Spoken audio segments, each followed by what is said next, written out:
been over 6 months since Starship lifted off for the very first time, in a problematic debut that has kept the rocket grounded since then. It's almost showtime for SpaceX's massive Starship rocket. Indeed, there's only 1 week left until Starship's scheduled takeoff date. But now we have much more glimmers of hope for a return as soon as next week. Besides a big announcement last weekend, SpaceX is now going one step further, ordering new road closures posted for next week that line up with potential launch dates and launch windows. The reasoning behind these road closures is of the non-flight testing nature, but that could be amended once a launch license is received. That goes to show you that these are not your normal closure times. Let's go! Let's find out in today's episode. Hello everyone, welcome back to another episode of my channel. However, if you're planning on making a trip and staying for a couple of days, you should take more time to consider this before reserving a room in the nearby areas for the significant historical event. For instance, the FAA completed its safety review of Starship last week, but the administration is still waiting on the conclusion of an environmental review by the U.S. Fish and Wildlife Service. It has to be done before it can grant SpaceX its launch license. The review began on October 19 in collaboration with the FAA to look into the potential environmental impacts and threats to endangered species in the sensitive Boca Chica region as a consequence of recent upgrades at SpaceX's South Texas Starbase facility, particularly the newly installed water deluge system. At the time, it was stated that the assessment would take anywhere from 30 to 135 days to complete, which in layman's terms, between 1 to 3 months. The US FWS says it likely won't need the entire duration to perform the review, but assuming an earliest case scenario of 30 days, that still takes us to November 18. Consequently, a November 13 launch date doesn't seem entirely realistic, except for nothing less than a miracle. In the end, SpaceX's path to conquering Mars from Starbase continues to prove itself a treacherous one. But at this point, we're all pretty much considering that Starship might end up launching from Florida, right? There's good news that a crew access arm was lifted into place at Space Launch Complex 40 at Cape Canaveral on Monday. This would circumvent NASA's concerns that the Starship rocket from Florida would put nearby critical infrastructure that are designed to launch to the International Space Station at risk. In 2021, SpaceX accelerated the construction of an orbital Starship launch pad at its facilities in Cape Canaveral, Florida, as an alternative to the rocket's primary test launch and development site in Boca Chica, Texas, which has been subject to a lengthy regulatory review set to conclude next week.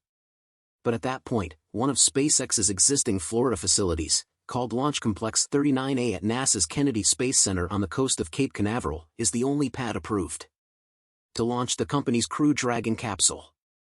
NASA depends on that spacecraft to ferry its astronauts to the International Space Station. In order to solve this problem, over the course of 2023 so far, SpaceX has been working to change that with the construction of a new crew and cargo access tower at its second Florida launch pad Space Launch Complex 40, or SLC-40, at the CCSFS. The team over at SpaceX is completing the final preparations for both Booster 9 and Ship 25 and the launch pad. Last week, the booster's lower chine covers were removed on Booster 9, exposing the high-pressure gas handling equipment that supplies spin, start, gases for the turbopumps on the 13 inner engines. Chins, formerly known as nominal segments, were installed onto Booster 9 as air recovers for its COPS. Luckily, over the weekend, Booster 9 had the bottom of its chins reinstalled. This is an absolutely good sign, as they'll need those for the flight. Interestingly enough, there is a new mesh net under the OLM. But I'm pretty sure this may be the first time that we've seen this.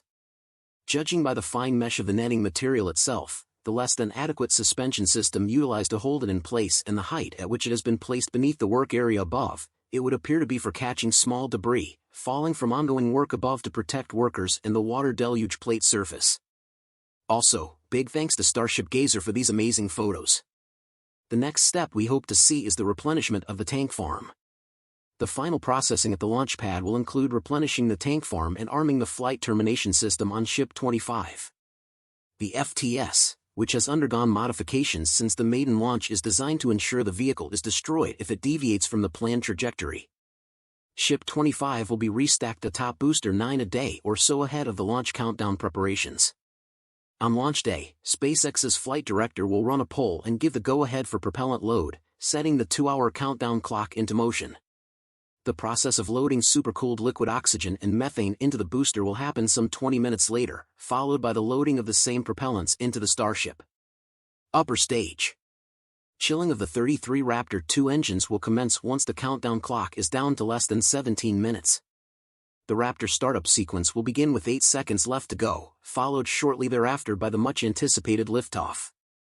With hopefully all 33 engines engaged and the rocket moving along its intended trajectory, the vehicle will travel along an easterly path above the Gulf of Mexico. Starship will reach max Q, the moment of maximum aerodynamic stress, at the 55-second mark of the mission. The booster's boosting duties will end towards the 3-minute mark of the mission, quickly followed by stage separation and ignition of the methane-fueled upper stage engines in the vacuum of space. While the main objective of this flight is to test the modifications on Booster 9, successful outcomes during Ship 25's leg of the flight will be seen as a bonus. This will give SpaceX confidence for future test flights, including a potential orbital velocity flight in early 2024.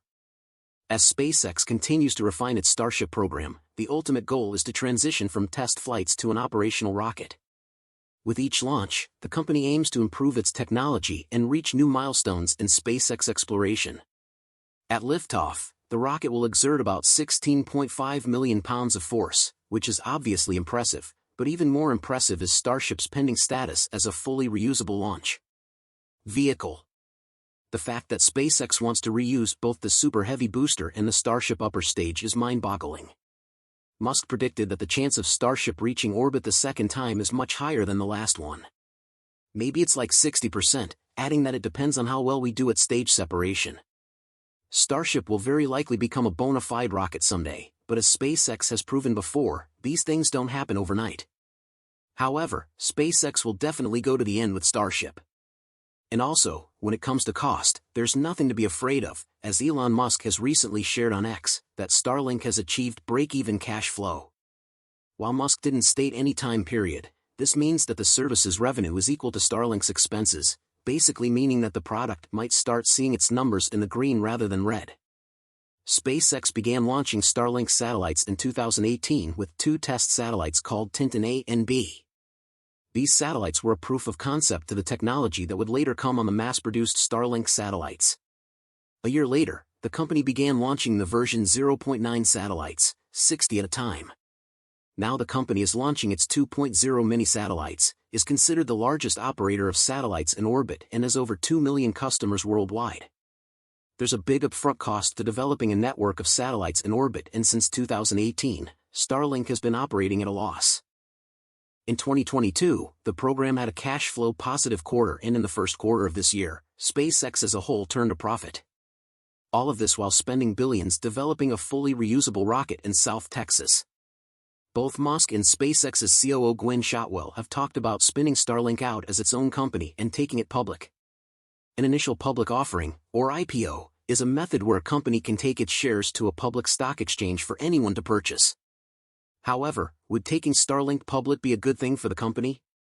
Musk regularly discusses the pain of owning and operating a public company. While the businessman isn't known for having a filter on what he shares about his public company, Tesla, public companies also have a change in their motives. When a company is private, it can have a tight grip on its mission, spend money where it might not make sense to non-mission invested shareholders, and generally not worry about having to be open about its finances.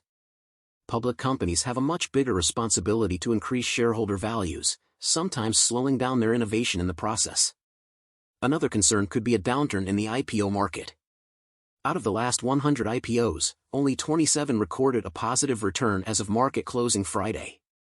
Only 5 of those IPOs have returns above or near 100%.